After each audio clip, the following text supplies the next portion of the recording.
안녕하세요. 북사랑 카페 크리스티나입니다. 오늘은 19세기에 여러 독자들에게 사랑을 받았던 연애에 관련된 인기 소설들을 여러분들과 함께 정리해 보려고 합니다. 소개에 앞서 19세기 서구의 역사적 정황을 잠시 살펴보자면요. 19세기는 그 어느 세기보다도 인류에 있어서 정치, 경제, 과학, 문학, 예술 등 다양한 방면에서 변화의 물결을 경험했던 세기라고 해도 과언은 아닌데요. 그러한 변화의 바탕에는 18세기부터 시작되었던 영국의 산업혁명이 뒷받침해주고 있었습니다. 옛 서구 문화의 중심을 이루었던 소수의 귀족 문화에서 특별히 중산층 사람들의 생활 수준의 향상은 중산층 문화가 사회 전반적으로 부상하게 이르렀는데요. 이러한 흐름은 자연스럽게 문학에도 영향을 주어서요. 많은 대중들을 위한 작품들이 대거 쏟아져 나오기 시작했죠. 소설의 시대라고 할 만큼 19세기는 인쇄매체의 전성기라고 할 정도로 신문과 전기 간행물 발행이 증가되었고요. 낭만주의와 사실주의가 문학에 영향을 주어 로맨스 소설이 선보여 문학의 한 장르로 자리를 잡습니다. 자, 그럼 지금부터 19세기 연대별로 알아보는 인기 로맨스 소설 그 이야기를 시작해 보도록 할까요?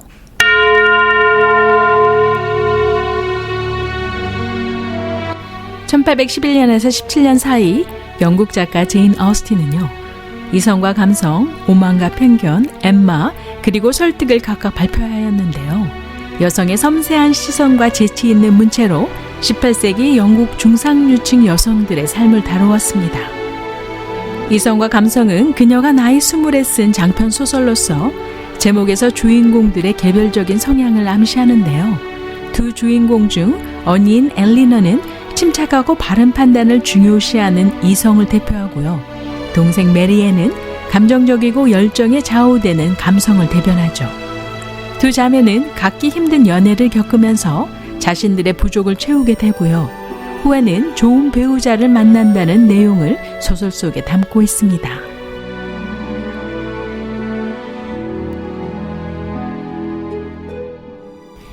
오만과 편견은 제인 어스틴의 대표작이자 영국의 가장 위대한 명작들 중 하나라고 손꼽히는 작품인데요.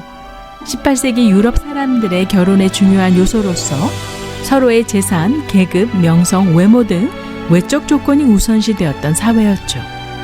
베네가의 딸들이 결혼하게 되는 내용을 담고 있는 이 소설은요, 당시의 결혼을 통한 신분 상승의 기회 혹은 신분을 더 확고히 하기 위한 수단으로서만이 아닌 소설 속의 엘리자베스 베넷을 통해서요, 서로 간의 사랑이 외적 조건보다 더 우선시돼야 하는 이상적인 결혼의 모습을 보여주면서요, 결혼을 둘러싼 물질지향적인 세태와 허위 의식을 날카롭게 풍자하고 있습니다.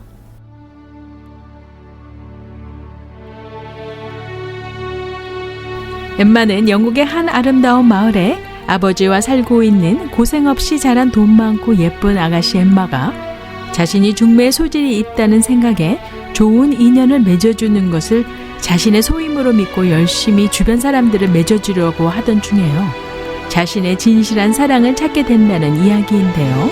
이 작품은 제인 어스틴의 4번째 작품으로 훗날 영국 조지 4세에게 헌정될 정도로 대중에게 큰 인기를 끌었다고 합니다.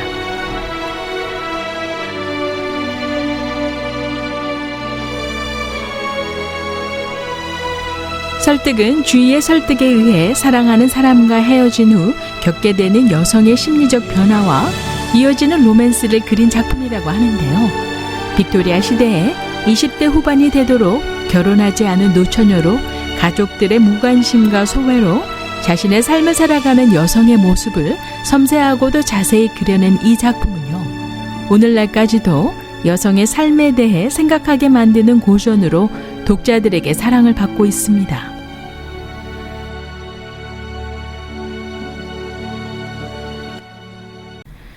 1847년에 샬롯 브론테가 쓴 제인 에어는 당시 영국의 보수적이며 가부장적인 사회에 대단히 혁명적이면서 페미니스트적 작품으로 평가되어지고 있는데요. 여성의 행복은 남성에 의해 결정되었던 시대에 제인 에어는 스스로가 주인이라고 하며 자신이 부당하게 받는 대우에 분노마저 하죠. 영국의 빅토리아 시대에 아름답고 수줍어하는 여인들과는 달리 평범한 외모에 격정적이며 독립적인 여성이 소설 속에 등장합니다. 총명하고 의지가 굳은 제인 에어가 명문가의 가정교사로 들어가게 되면서 그 가정의 주인과 사랑에 빠진다는 내용을 담고 있습니다. 폭풍의 언덕은 에밀리 브론테가 제인 에어를 쓴 샬롯 브론테와 같은 1847년에 발표한 장편 소설로서요. 요크셔주 브론테 집안의 먼 친척 집안에서 오래전에 벌어진 실화를 각색해서 썼다고 합니다. 황량한 들판 위에 외딴 저택 하이츠를 무대로 벌어지는 캐서린과 히스크리프의 비극적 사랑, 또한 에드거와 이사벨라를 향한 히스크리프의 잔인한 복수를 그린 작품으로서요. 에밀리가 이 세상에 유일하게 남긴 한 편의 소설인데요. 감수성과 강렬한 필치, 그리고 비극성은 오늘날까지도 높게 평가되고 있습니다.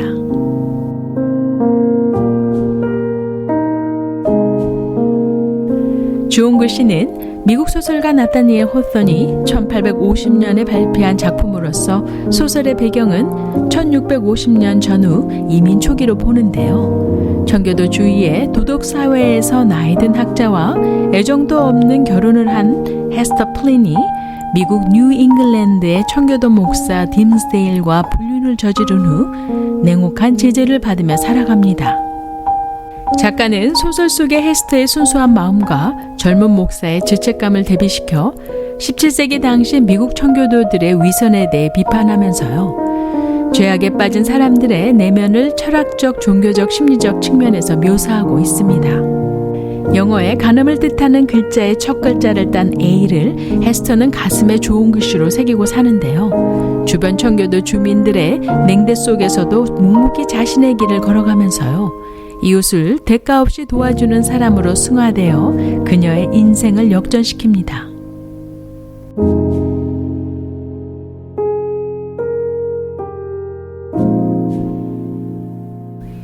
보바리 부인은 작가 기스타브 프로베르가 1857년에 발표한 소설로서 프랑스 낭만주의 소설을 사실주의적인 비극으로 달박구만 작품으로 평가되어지는 고전이라고 하죠. 이 작품은요, 유부녀가 불륜 중 파산으로 자살한 실제 사건을 소설화했습니다. 현실에 대한 불만으로 과대망상에 빠져 현실과 혼돈하는 상태를 작품 속에서 표현했는데요.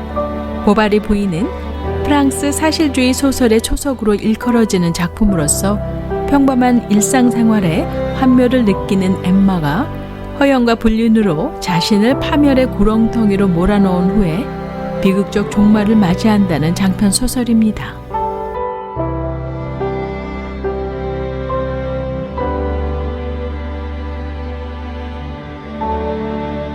안나 카레리나는 러시아가 낳은 위대한 작가 레프 톨스토이가 1873년에 집필을 시작해 1875년 잡지 루스키 베스트니크에 연재한 장편 소설인데요.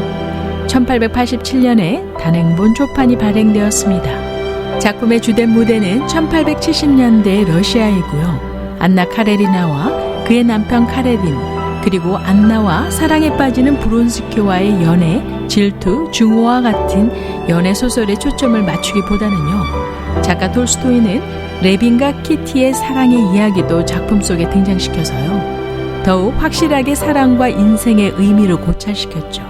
작가 톨스토이는 사실주의의 거장 중 한 명으로 평가되어지고 있는데요.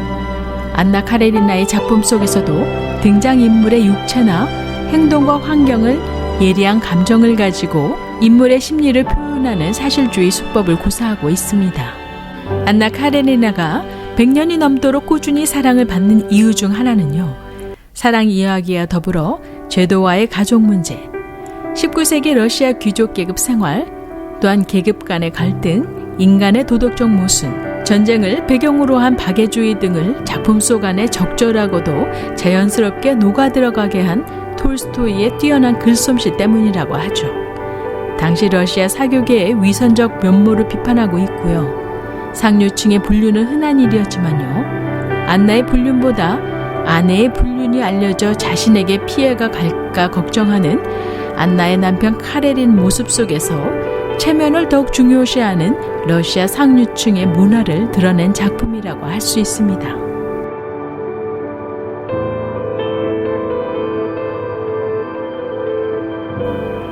여자 일생은 1883년 프랑스 작가 기드 모파상이 발표한 장편 소설로서요. 한 귀족의 여성의 평범하고도 고난에 찬 인생을 그려냈는데요.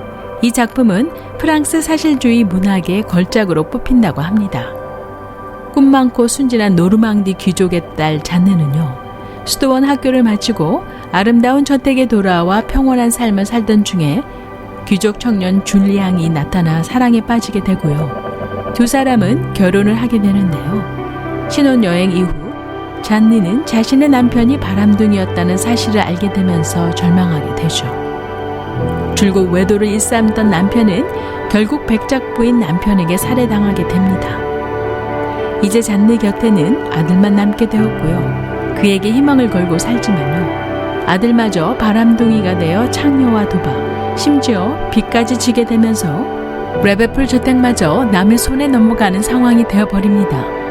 심신이 지친 잔느에게 남은 것이라고는 하인 로잘리와 엄마가 누군지도 모르는 소녀만 남게 되지만요, 잔느는 자신의 주어진 인생을 묵묵히 살아갑니다. 낭만적 이상과 냉혹한 현실을 대조적으로 보여준 기드 모파상은요, 19세기 초 프랑스 모습을 예리하고 정확한 표현력으로 작품 속에 그려냈는데요. 레미제라블 이후 최고의 프랑스 소설로 꼽힌다고 합니다.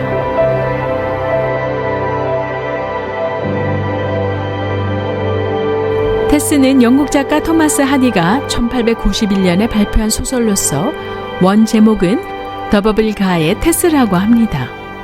빅토리아 여왕이 집권하던 당시 보수적인 분위기의 사회 속의 작가 하디는요, 파격적이며 진보적인 사상을 가지고 여성의 순결 여부로 그 사람 자체의 인격을 낙인 찍어버리는 사회적 차별을 지적하는데요. 테스는 연애를 다룬 소설이지만 산업화 당시의 영국의 실상을 접할 수 있죠.